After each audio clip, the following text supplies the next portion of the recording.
Hello students, आज हम examples करेंगे chapter 1 solutions NCERT example 1.1। Calculate the mole fraction of ethylene glycol C2H6O2 in a solution containing 20% of C2H6O2 by mass। So इसमें हम क्या करेंगे, हमें दिया गया है 20% ऑफ C2H6O2 बाय मास। इसका मतलब हमें मास परसेंटेज दी गई है 20%। As we have already discussed in the concentration terms कि 20% का मतलब है कि 20 grams of solute is dissolved in the solution. अगर हम मान लें कि टोटल सॉल्यूशन हमारे पास 100 ग्राम्स है, इसमें दैट मीन्स इसमें 20 ग्राम्स इथिलीन ग्लाइकोल है, 80 ग्राम्स वाटर है। So we will write like this, assume 100 gram of solution. Now 20% means ethylene glycol, that is equal to 20 grams, water is equal to 80 grams. Okay, अब हमारा next step होगा, we will convert this into number of moles, जिसका formula होता है number of moles is equal to given mass upon molar mass. Remember always हम कैसे number of moles calculate करते हैं, number of moles is equal to given mass upon molar mass. So in the next step we will convert these into moles. Now number of moles of ethylene glycol,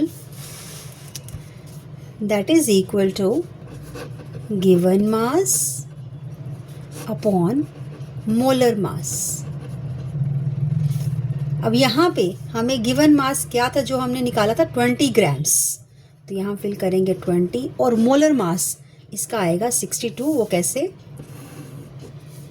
C2H6O2 से molar mass कैसे calculate करेंगे, 12 into 2 plus 6 into 1 plus 16 into 2 which comes out to 62।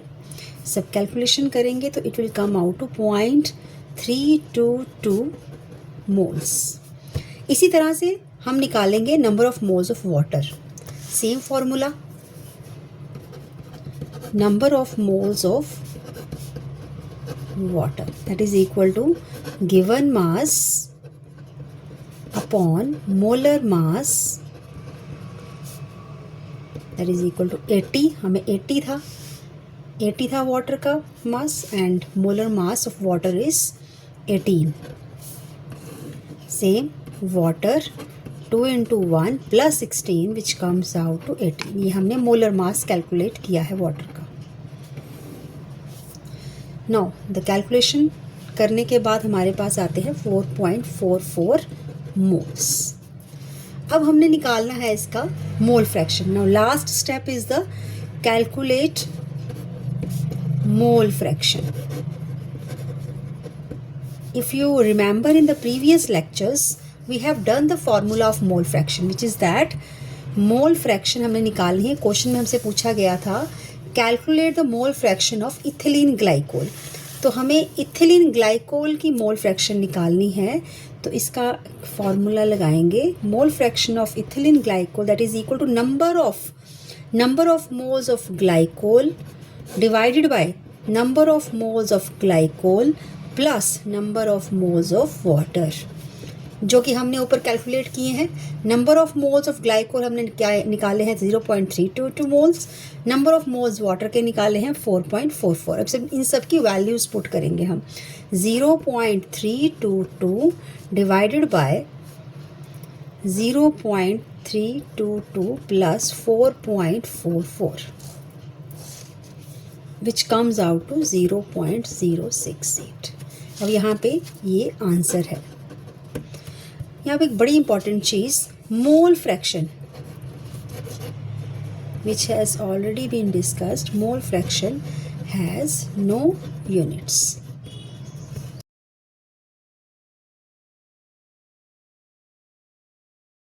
Now example 1.2, calculate the molarity of the solution containing 5 gram of NaOH in 450 ml of solution.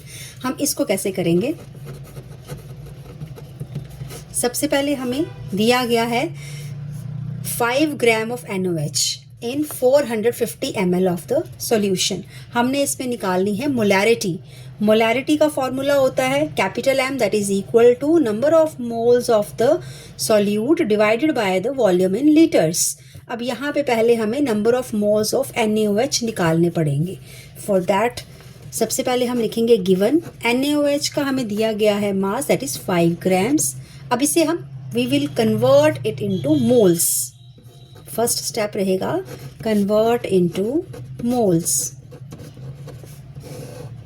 So, number of moles of NaOH, sodium hydroxide, that is equal to, again same formula, given mass upon molar mass. Given mass is 5, molar mass is 40. That is, molar mass हम calculate करेंगे इधर NaOH sodium 23 plus 16 plus 1, that comes out to 40. यहाँ से calculate करेंगे तो हमारे पास 0.125 moles NaOH के आ गए हैं. ओके, अब इसके बाद सिंपल हम नेक्स्ट फॉर्मूला लगा देंगे मोलैरिटी का. Last step is now calculate the molarity. As we know, formula of molarity is equal to m is equal to n upon v. N क्या है? N is the number of moles of NaOH and V is volume in liters. Remember, it is volume in liters. जबकि हमें volume दिया गया question में, that is 450 ml. 450 ml. सो पहले हमें इसको कन्वर्ट करना पड़ेगा लीटर्स में. तो N हम निकाल चुके हैं, दैट इज 0.125 मोल्स. वॉल्यूम हमें दिया है 450 ml, जिसको हम 1000 से डिवाइड करेंगे, हमें मिल जाएगा 0.45 litres. After that we will calculate the molarity, that is 0.125 divided by 0.45 and answer is 0.278 molar. So third example is the example 1.3. Calculate the molality of 2.5 grams ethanoic acid in 75 grams benzene. Right? Now, इसमें हमें निकालनी है molality. Molality का formula होता है small m is equal to n upon w. n means number of moles of ethanoic acid, w means weight of the solvent in kilograms. So सबसे पहले हमें नंबर ऑफ मोल्स निकालने पड़ेंगे solute के, which is the ethanoic acid. यहाँ पे ethanoic acid is dissolved in the benzene. So solution how will we write? Ethanoic acid formula है CH3COOH which is equal to 2.5 grams, which is given to us. Now again, step number 1, we will convert this into moles. So we will convert into moles. It is the same formula, which is number of moles of ethanoic acid, that is equal to given mass upon molar mass. Now given mass is 2.5 grams और molar mass is 60. यहाँ हम निकालेंगे इसका molar mass CH3COOH 12 plus 3 into 1 plus 12 plus 16 plus 16 plus 1, which comes out to 60.